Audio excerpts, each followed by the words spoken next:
bermanfaat.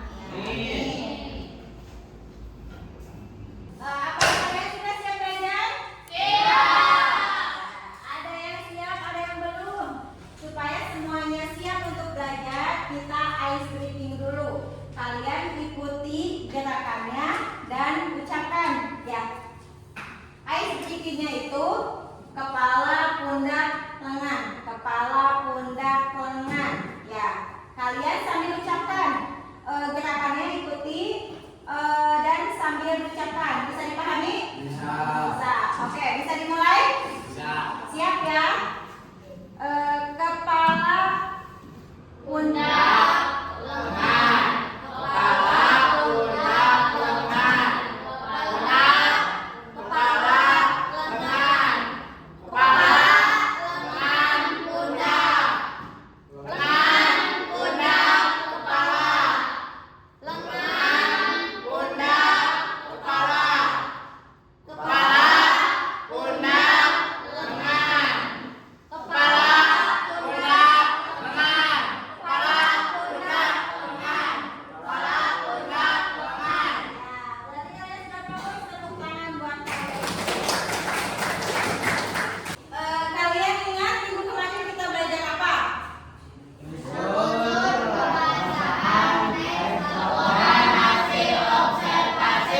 Ya, minggu kemarin kita belajar tentang unsur teks laporan hasil observasi atau teks LHO ya. Minggu ini kita akan belajar menemukan data dalam teks laporan hasil observasi. Ibu ingatkan kembali pengertian dari laporan hasil observasi ya.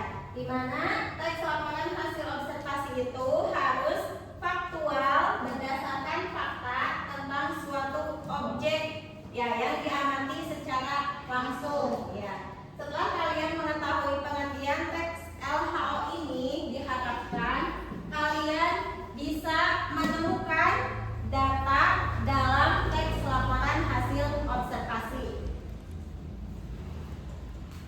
Nah, silakan kalian amati gambar yang ada di depan. Gambar apakah itu? Bangunan sekolah.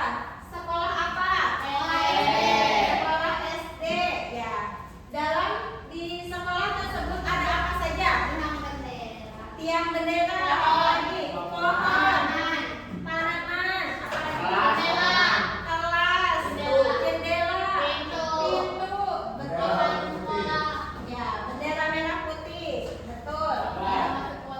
Betul sekali. Ini merupakan bangunan sekolah, ya sekolah dasar yang di dalamnya terdapat bagian-bagian bangunannya. Ya, di depan kelasnya pun terdapat tanaman dan tiang bendera. Ya, ini merupakan contoh laporan teks laporan hasil observasi yang bisa kalian buat dari bangunan sekolah ini. Kalian bisa menuliskan definisi umum tentang sekolah ini dan juga definisi secara rinci tentang sekolah ini. Setelah kalian mengamati gambar yang ada di depan, kalian bisa menuliskan sebuah teks laporan hasil observasi. Ya, kalian bisa menentukan data umum dan data khususnya. Kira-kira data umum tentang bangunan sekolah itu apa? Ya. Bangunan sekolah dasar yang memiliki halaman. Ya, betul. Tepuk tangan buat Dilan. Kita sudah menentukan data umumnya. Sekarang data khusus tentang bangunan sekolah ini siapa? Ya, silakan Sofi. Itu yang bendera di tengah. Ya, tepuk tangan buat Sofi. Ya. Kalian sudah bisa menentukan data umum dan data khusus dari sebuah bangunan sekolah. Ya. Selanjutnya ada tujuan laporan observasi. Tujuannya yaitu memberikan informasi secara faktual dan akurat.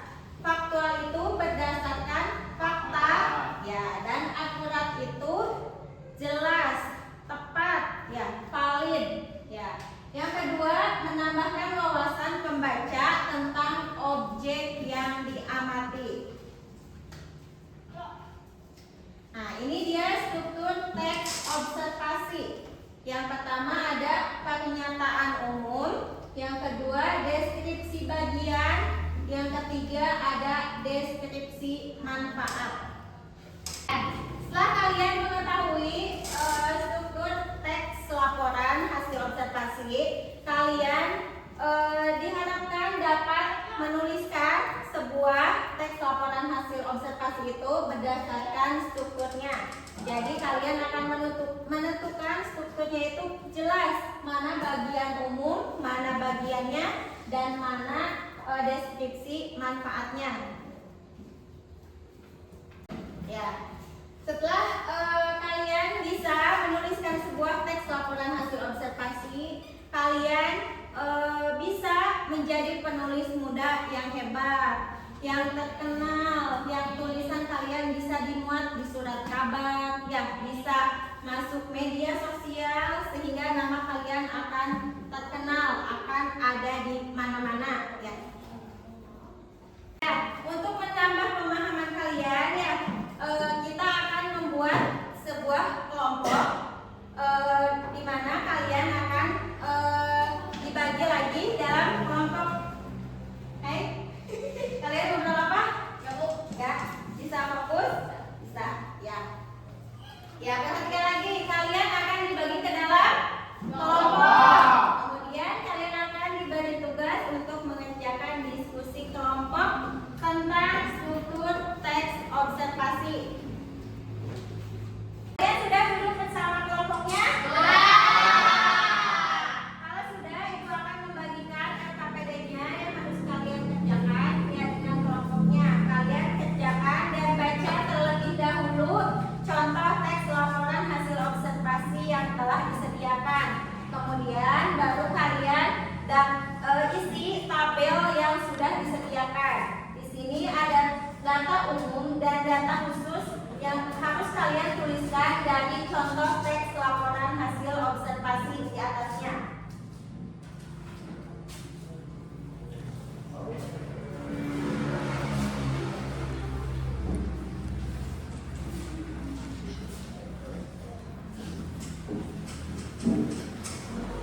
Silakan kalian berdiskusi kelompok. Ini sama kelompok yang di belakang? Ya. Berdiskusi untuk menuliskan jawabannya dalam tabel yang telah disediakan, ya. Ada yang ditanyakan? Sudah paham? Ya. Ada yang ditanyakan? Tidak. Sudah observasinya. Kemudian nanti kalian tentukan kalimat mana atau bagian mana yang termasuk data umum dan yang termasuk data khusus. Bapak ini apa ada yang ditanyakan? Tidak, sudah paham ya? Paham, Bu. Ya, silahkan dibaca dulu ya. Ini teks laporan hasil observasinya tentang tanaman lidah buaya. Kemudian kalian tentukan data umum dan data khususnya. Kalau sudah ketemu nanti tuliskan dalam nomor 1 sampai dengan nomor 5 ya. Kemudian pertanyaan diskusinya silakan dijawab tentunya berdasarkan contoh teks laporan hasil observasi di atas ya. Sudah selesai? Sudah. Kalau sudah selesai, silakan kalian presentasikan hasil diskusinya. Kelompok mana yang mempresentasi duluan? Ya, silakan semuanya maju ke depan.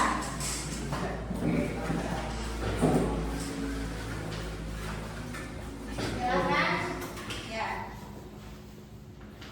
Nah, boleh. Nanti geser ke sebelah sana. Ya. Sudah? Ya, silakan untuk pembukaan presentasinya dulu.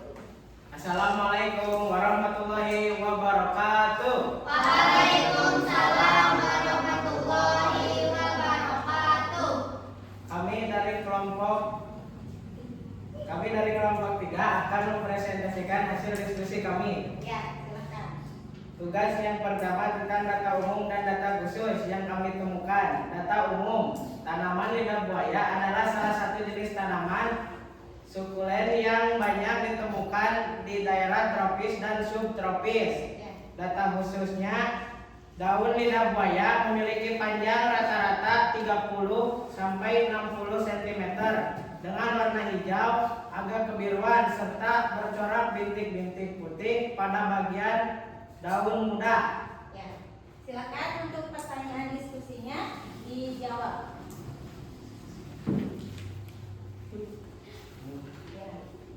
Mengapa laporan hasil observasi harus berdasarkan data? Karena data memberikan informasi yang faktual, objektif, dan dapat dipertanggungjawabkan. Sekian dari kelompok kami, kurang lebihnya mohon maaf bila ada kesalahan. Wabillahi taufiq wal hidayah. Wassalamualaikum warahmatullahi wabarakatuh. Waalaikumsalam warahmatullahi wabarakatuh. Silakan kembali ke tempatnya. Tadi tepuk tangan untuk setelah kita menentukan data umum dan data khusus dari sebuah teks laporan hasil observasi tadi, kita dapat menyimpulkan bahwa data adalah unsur penting dalam sebuah teks laporan hasil observasi, ya. Karena menemukan data membantu pembaca, ya, atau penulis memahami isi teks secara akurat. Bagaimana setelah mempelajari materi struktur teks laporan hasil observasi ini? Bingung, ya. Kalau kalian masih bingung, minggu depan kita akan membahasnya lagi, ya. Kemudian kita akan menerapkannya ke dalam paragraf teks laporan hasil observasi. Oke. Apakah ada yang ditanyakan? Tidak. Oke, cukup sekian dan terima kasih. Kita akhiri pembelajaran hari ini dengan ucapan hamdalah. Alhamdulillah. Ya. Terima kasih. Assalamualaikum.